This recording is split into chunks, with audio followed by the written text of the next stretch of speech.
হ্যাঁ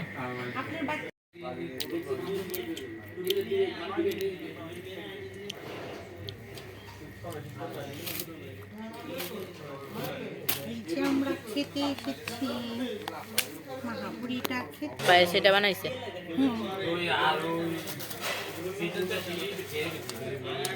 রুটিটা 5 কেজি লাগিয়েছি।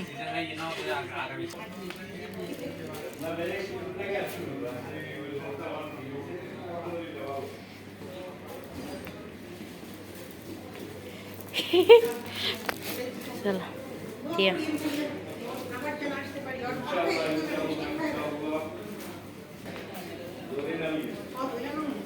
ভাইয়া কি পরিষ্কার করতেছে টিয়া।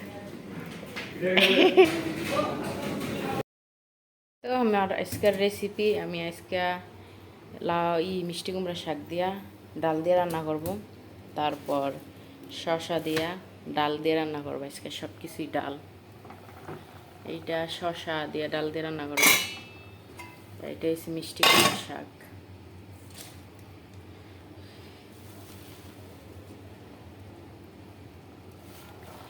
তো ডালের ভিতরে এখন আমি শাকগুলো দিয়ে দিতেছি।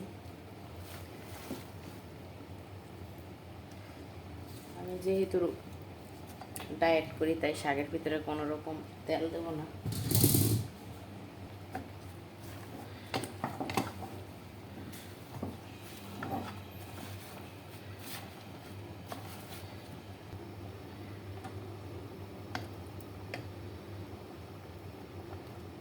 তো ডাল দিয়া মিষ্টি কুমড়া শাক।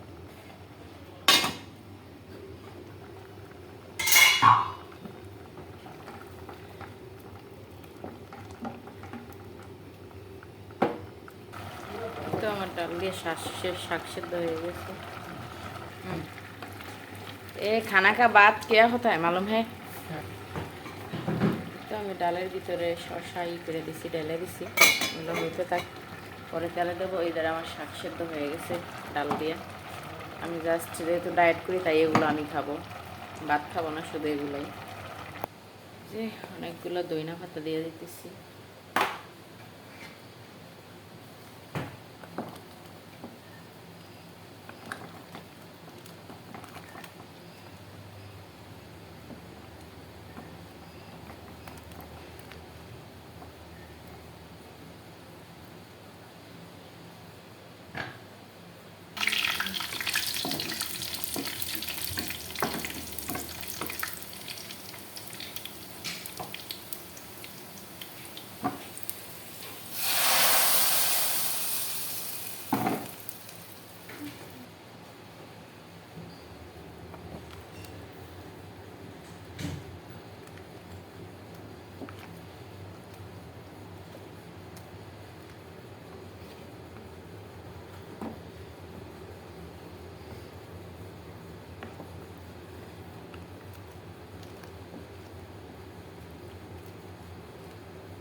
এই তো হয়ে গেছে আমার ডাল আর শসা।